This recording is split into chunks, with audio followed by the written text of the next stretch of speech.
RTP. Nos vamos a la siguiente entrevista. Isabel Maldonado Vasco nos acompaña. Ella es directora ejecutiva de la Fundación RED.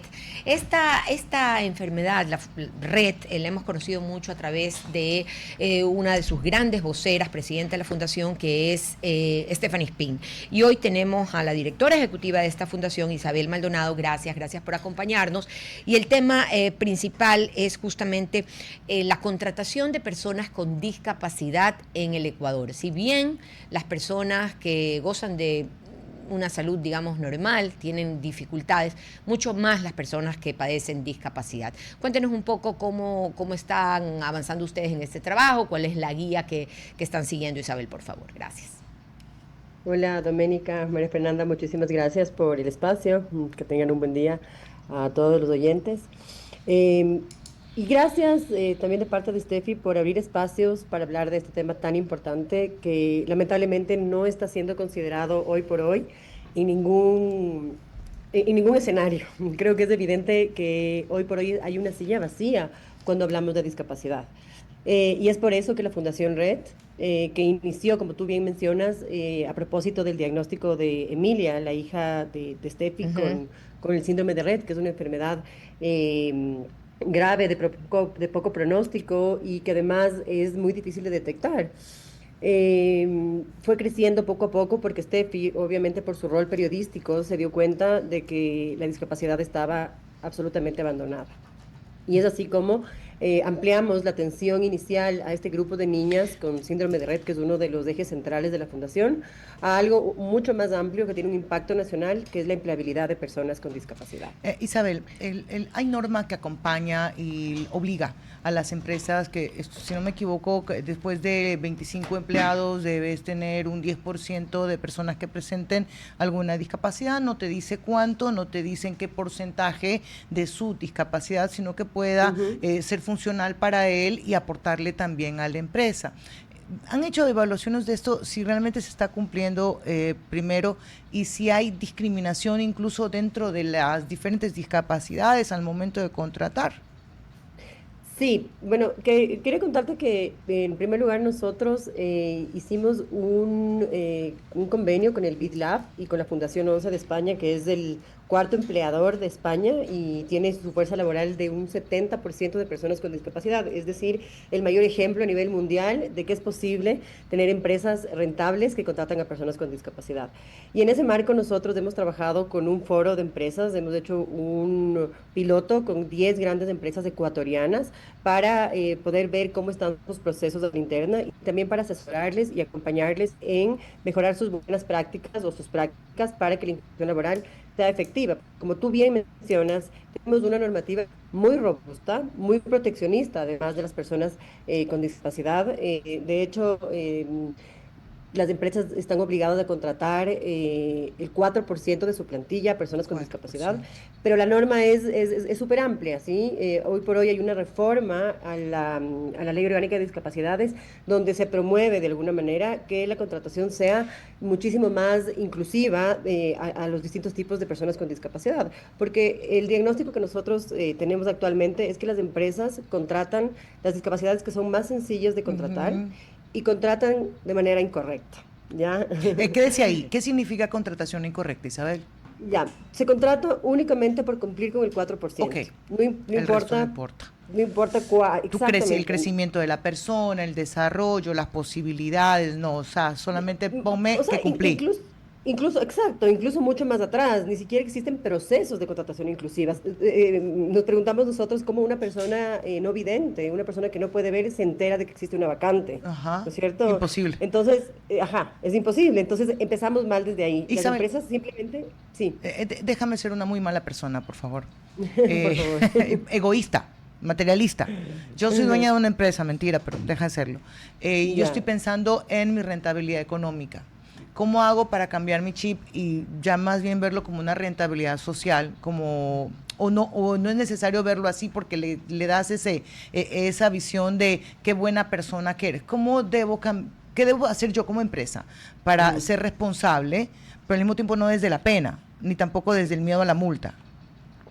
Justamente, y qué buena tu pregunta, porque nosotros ni siquiera vemos la inclusión laboral como un tema de responsabilidad social. Ok. Nosotros vamos un poco más allá. Nosotros vemos a la discapacidad como una oportunidad de rentabilidad para la empresa.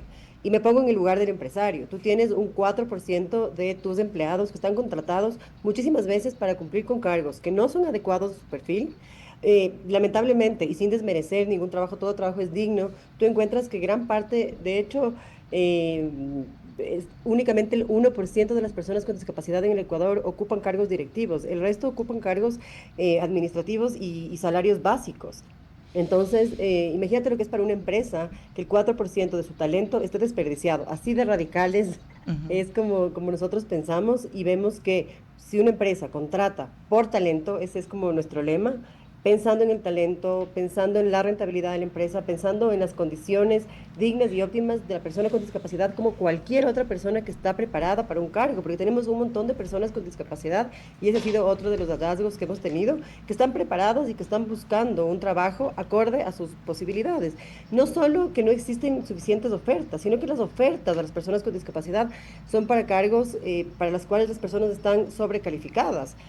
Entonces, la manera de cambiar ese chip, respondiendo a tu pregunta, es, Ujú. en primer lugar, con formación y capacitación, entender justamente que la discapacidad y que la contratación laboral no es un favor. El primero que es un derecho humano el trabajo, pero hacer hincapié en que debe haber una regulación o una normativa específica para personas con discapacidad. Desde ahí ya partimos mal.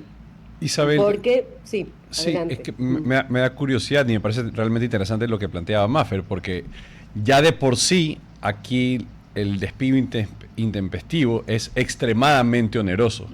Entonces, ¿cuál será la postura también del empresario al saber que si es que ya te representa una cuantía muy importante, ya te la piensas dos veces al tener que contratar a una persona con discapacidad y que ocupe un alto cargo directivo, que te va a costar 4, 5, 6 veces más lo que generalmente 18 veces. perdón, Son 18 veces más. son 18 remuneraciones del sueldo más alto percibido. Correcto, y ahí es donde viene la relación, el vínculo a lo que mencionabas. Me guardo ese 4% para lo más básico y me evito pues el resto. Claro, una visión económica. Y por supuesto, y las empresas tienen razón. Yo también me pongo del lado del Ujú. empresario y trabajamos muy de la mano con los empresarios, escuchando justamente esto. Y esto fue uno de los mayores dolores de las empresas. Yo quiero, y empresas que nos contaban, yo quiero contratar a una persona con discapacidad para un cargo directivo, pero mañana le tengo que Claro. indemnizar con las 18 remuneraciones y una MIPYME o una empresa que está en crecimiento Sí. puede quebrar por esa normativa. Entonces, desde ahí nosotros ya vemos que hay falencias en la política pública, en cómo se han hecho las normas, porque esto no es un incentivo para nada, al Isabel, contrario, está siendo perjudicial para las personas con discapacidad y para el empleador. Isabel, en ese sentido yo quería apuntar, ¿no? Las famosas acciones afirmativas para el beneficio de las minorías, así nació este tema. Y una de las primeras, entre comillas, minorías que fue beneficiada fueron las personas con discapacidad, con esta, Ujú. con esta acción afirmativa en el cual se le obliga, porque es una obligación legal, a las empresas a contratar el 4% de su nómina a partir de tantos trabajadores. ¿Ok? Ujú. ¿Y qué ha ocurrido? Que solamente el Ministerio del Trabajo puede exonerar a determinadas empresas a este cumplimiento del 4%, lo cual no ha ocurrido salvo con las empresas de seguridad, ¿no? Con los guardias de seguridad. Ujú.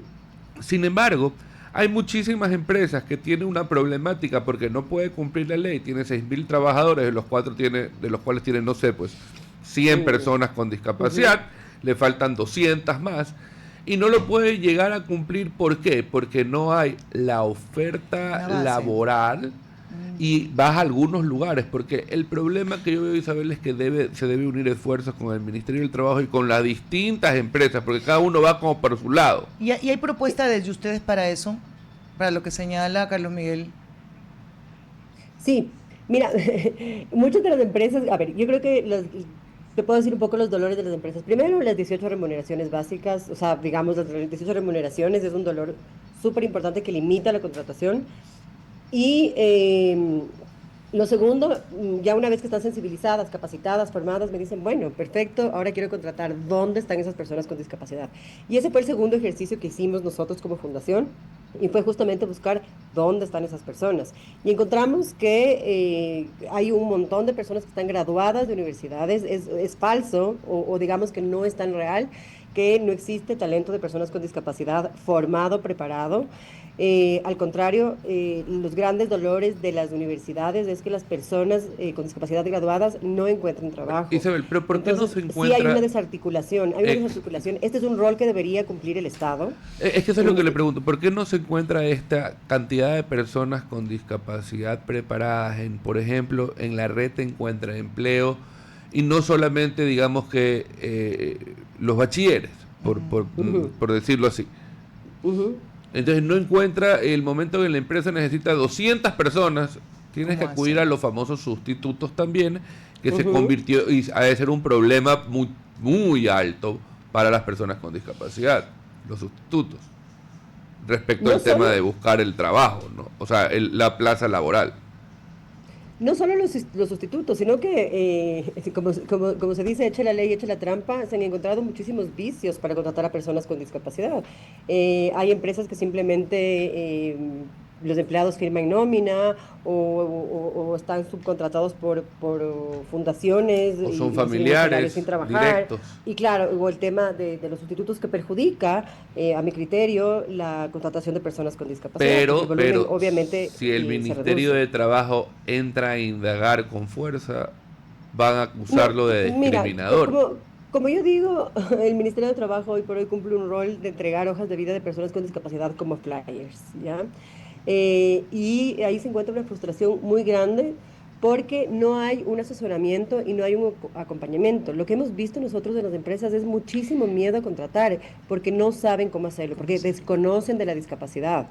Entonces reciben una hoja de vida donde dice 70% de discapacidad, por ponerte un ejemplo, pero tú no conoces a la persona. Pero esa persona que tiene un 70% de discapacidad probablemente puede hacer un montón de cosas que no están consideradas en el perfil o que probablemente en el imaginario del talento humano no está considerado y simplemente se descarta.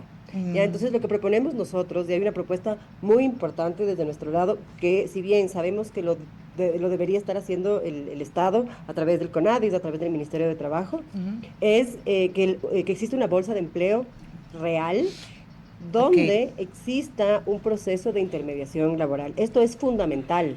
Oye, las personas con discapacidad requieren de un proceso para poder ser incluidas en las empresas. Isabel, vamos a tener que terminar la entrevista, pero nos quedamos con esta propuesta que ustedes hacen y en el transcurso de la próxima semana vamos a contactar con alguien del Ministerio de Trabajo para ver cómo los vinculamos y tratar de ser una solución. Le enviamos un fuerte abrazo. Gracias por habernos atendido hoy día. Gracias. Okay. Adiós. Gracias y buen día para usted.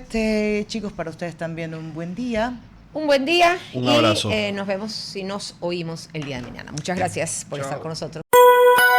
RTP